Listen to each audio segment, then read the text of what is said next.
Hello everyone. तो आज हम लोग करने वाले हैं practice set fill in the blanks with suitable verbs. हमारे सामने वर्ब्स हैं is am are, was were, has have. इसमें से आपको सुटेबल वर्ब्स को सिलेक्ट करना है और इस ब्लैंक स्थान पर आपको फिल करना है विथ ग्रामर कॉन्सेप्ट। मतलब आपको ग्रामर कॉन्सेप्ट को समझकर सही सब्जेक्ट की पहचान करके, ठीक है, सिंगुलर या प्लूरल को समझकर तब आपको यहाँ पर फिल करना है। तो चलिए स्टार्ट करते हैं। सबसे पहला सेंटेंस हमारे सामने क्या है? One of the students in are class वो ज्योमेट्री बॉक्स। ठीक है, तो हमारे जो क्लास में जितने भी स्टूडेंट्स हैं उस स्टूडेंट्स में किसी एक के पास क्या है? एक ज्योमेट्री बॉक्स है। तो यहाँ पर अगर किसी ना, यहाँ का जो सब्जेक्ट है वो वन है और यहाँ पर जब जो सब्जेक्ट जो है वो सिंगुलर है, सब्जेक्ट सिंगुलर तो वर्ब भी सिंगुलर। तो यहाँ पर जो हैज और हैव है उसमें से हैज क्या होती है? सिंगुलर वर्ब के साथ आता, सिंगुलर सब्जेक्ट साथ आता है, हैव प्लूरल सब्जेक्ट साथ आता है। तो यहाँ पर हम लोग किसको फिल करेंगे? हैज। ठीक है, तो कह रहे हैं कि हमारे क्लास में, ठीक है, जो स्टूडेंट्स हैं उनमें से किसी एक के पास क्या है? एक ज्योमेट्री बॉक्स है। तो यहाँ पर सब्जेक्ट ये होगा, इसलिए हैज का प्रयोग किया जाएगा। ठीक है, फिर उसके बाद क्या है? 5 and 5 10 इस एम आर क्या भरे? तो ध्यान दीजिए, एम तो वैसे भी नहीं होगा क्योंकि एम तो आई के साथ आता है। ठीक है, तो यहाँ पर आपको लग रहा होगा कि सर एंड से दो सब्जेक्ट जुड़े हैं, एक 5 इधर एक 5 इधर। तो एंड से अगर दो सब्जेक्ट जुड़ जाते हैं तो सब्जेक्ट हमारा क्या हो जाता है? प्लूरल होता है, इसलिए यहाँ पर आर आनी चाहिए, तो बिल्कुल गलत है। ठीक है, यहाँ पर आएगा इज। क्यों? क्योंकि 5 और 5 मिल करके एक सिंगल यूनिट बनाते हैं। 5 और 5 10 होते हैं। तो यहाँ पर इज का प्रयोग किया जाएगा। किसका प्रयोग करेंगे? इज का। क्यों? क्योंकि 5 और 5 जब हम मिलाते हैं दो चीज़ों को तो बनता है 10। तो यूनिट क्या हो गई? 10। एक यूनिट हुई, टोटल क्या हो गई? एक यूनिट हुई। अगर हम ना दो मतलब सिक्कों को 5-5 को मिला करके एक नोट बना देंगे 10 की, तो यूनिट कितनी हो जाएगी? एक ही तो हो जाएगी। अगर एक यूनिट हो जाएगी, दो चीज़ों को मिलाकर अगर कोई एक ही यूनिट बना दी जाती है तो वहाँ पर सिंगुलर वर्ब का प्रयोग करते हैं। क्लियर है? तो 5 और 5 10 होते हैं। यहाँ पर मैक्स का भी प्रयोग किया जाता है, लेकिन यहाँ पर हम इज एम आर के हिसाब से देख रहे हैं, इसलिए यहाँ पर इज का प्रयोग करेंगे। 20 kilometres long way to walk. ठीक है, 20 किलोमीटर एक लंबी दूरी है वॉक करने के लिए। ठीक है, तो यहाँ पर फिर से देखिए 20 किलोमीटर्स, आपको लग रहा होगा कि यहाँ की प्लूरल है, इसलिए यहाँ पर देखो पहली बात तो एम तो होगा नहीं, इच और आर में आपको डाउट है। तो 20 किलोमीटर्स एक लॉन्ग डिस्टेंस है वॉक करने के लिए। तो मतलब जो 20 किलोमीटर्स बताई जा रही है ना, वो एक निश्चित दूरी बताई जा रही है। 20 किलोमीटर्स यहाँ पर एक निश्चित दूरी की बात कर रहा है, अर्थात एक यूनिट की बात कर रहा है, एक ही डिस्टेंस। ध्यान समझना ना, 20 किलोमीटर से एक डिस्टेंस की बात कर रही है, एक सिंगल यूनिट की बात की जा रही है। 20 किलोमीटर्स ये एक निश्चित दूरी है जो कि टहलने के लिए बहुत ज़्यादा है। तो अगर एक निश्चित दूरी के रूप में 20 किलोमीटर्स का प्रयोग किया जा रहा है तो यहाँ पर सब्जेक्ट सिंगुलर माना जाएगा और वर्ब हमारी क्या आ जाएगी? सिंगुलर। तो यहाँ पर क्या आ जाएगा? इज। तो ना 20 किलोमीटर्स एक ना लंबी दूरी है टहलने के लिए। फिर उसके बाद क्या हो जाएगा आगे देखिए। तो आप ग्रामर के कॉन्सेप्ट को समझते चलना। फिर यहाँ पर क्या है? आई टू गो टू अमेरिका। तो यहाँ पर वैसे भी आई के साथ इज नहीं आता सर, आर नहीं आता, तो एक ही चांस है कि एम आएगा। I am to go to America, मुझको अमेरिका जाना है रिसेंट में। ठीक है, बस। Raj as well as your friends guilty. तो यहाँ पर क्या हुआ है? राज आया है सर, योर फ्रेंड भी आया है एज वेल एज के साथ ना जुड़ करके। तो क्या भरना चाहिए? वॉस की वर। दो चीज़ें आई हैं एज वेल एज के साथ जुड़ करके, एक ये और एक ये। तो क्या भरे? वर की वॉज। तो ध्यान दीजिए यहाँ पर वर नहीं, फिर से वॉज भरा जाएगा। उसका कारण क्या है कि एज वेल एज के साथ अगर दो चीज़ें ऐसे आपको ज्वाइंट होकर आएंगी तो जो पहले वाला होता है यहाँ पर ये सब्जेक्ट का काम करता है। यहाँ पर अगर सब्जेक्ट सिंगुलर रहेगा तो यहाँ पर वर्ब सिंगुलर रहेगी। अगर यहाँ पर वर्ब ना सब्जेक्ट क्या रहेगा? प्लूरल रहेगा, तो यहाँ वर्ब प्लूरल रहेगी। तो राज सिंगुलर है, इसलिए यहाँ पर वॉज का प्रयोग किया जाएगा। Raj as well as your friends, Raj और साथ ही साथ तुम्हारा मित्र वॉज गिल्टी, अपराधी थे। समझ में आया कि नहीं?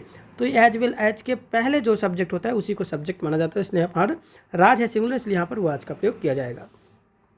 अ number of students caught copying. Clear? यहाँ पर वॉज या वर क्या फिल करें? तो ध्यान दीजिए, ए नंबर ऑफ स्टूडेंट्स, ये जो एक फ्रेज है ए नंबर ऑफ स्टूडेंट्स। ठीक है, यहाँ पर जो सब्जेक्ट है ए नंबर ऑफ स्टूडेंट का मतलब होता है ढेर सारी संख्या में विद्यार्थी। तो बताओ ढेर सारी संख्या, इसका मीनिंग होता है ए नंबर ऑफ का मतलब होता है ढेर सारी संख्या में।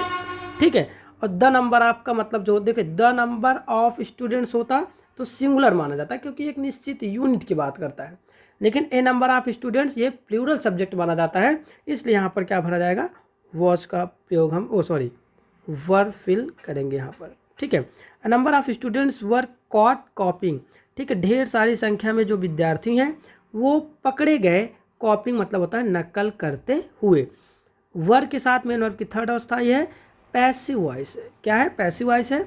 और यहाँ पर कॉपिंग क्या है, पार्टिसिपल का काम करता है ना, नकल करते हुए, प्रेजेंट पार्टिसिपल, नकल कर रहे थे उस समय वो पकड़े गए। Clear. Most of the students completed their work. ठीक है, तो वैसे भी आप मोस्ट ऑफ स्टूडेंट्स, ये जो फ्रेज है देख रहे हैं, मोस्ट ऑफ द स्टूडेंट्स, अधिकतर स्टूडेंट, ज़्यादातर स्टूडेंट, समझ में आया। तो अधिकतर या ज़्यादातर का मतलब प्लूरल, तो हैज का प्रयोग नहीं, हैव का प्रयोग करेंगे। ठीक है, यहाँ पर भी देखिए, यहाँ पर क्या लगा है, दियर, इसका मतलब प्लूरल सब्जेक्ट का काम हो रहा है, तभी यहाँ पर उसके लिए दियर आया हुआ है। तो मोस्ट ऑफ द स्टूडेंट्स जो हैं क्या है, हैव कंप्लीटेड, क्या लग जाएगा, हैव कंप्लीटेड दियर होमवर्क ना, अधिकतर या ज़्यादातर विद्यार्थियों ने अपना होमवर्क या गृह कार्य कंप्लीट कर लिया है।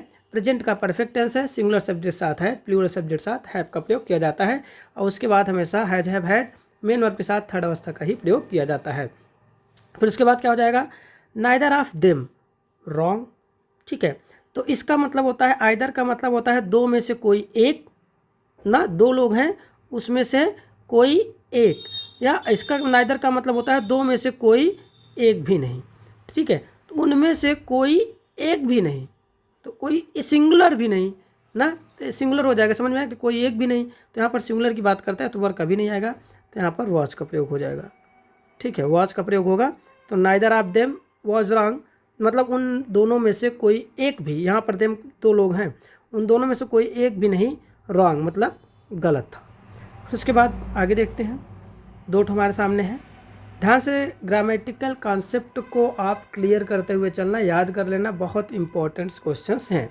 तो the prime minister of India with all his ministers present there. ठीक है, तो यहाँ पर सब्जेक्ट क्या है, the prime minister of India with all his minister, अपने सभी मिनिस्टर के साथ। यहाँ प्रीपोजिशन का काम करता है, तो ये ऑब्जेक्टिव केस में हो जाएगा।